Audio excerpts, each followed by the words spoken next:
L'écrivain belge Henri Michaud disait « Qui laisse une trace, laisse une plaie ». Par définition, une lésion, une blessure ou un déchirement.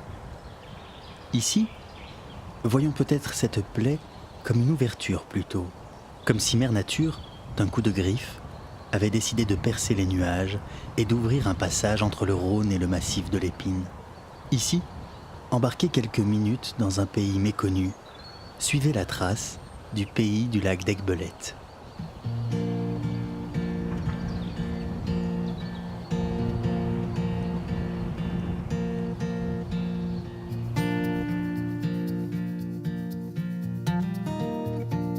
Dans les prés, sur les massifs, dans l'eau, chacun y va de son empreinte.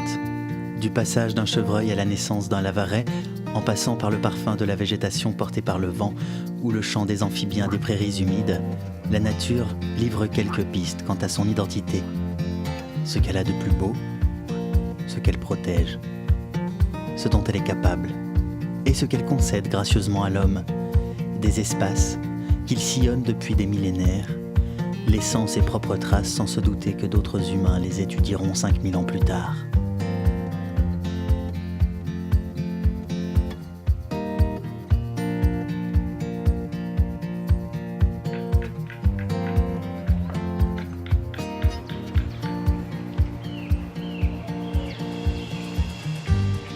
Des traces, il y en a.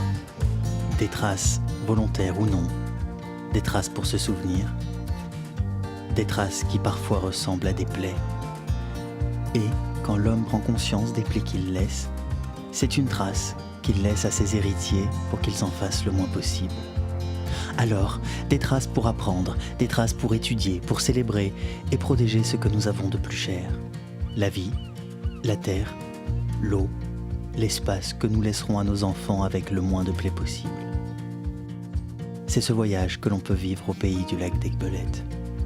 Et, en observant la nature reprendre ses droits sur nos passages, c'est celui du temps que nous pouvons regarder, sans se douter que la plus grande trace qui sera laissée sera celle de ce territoire dans nos mémoires.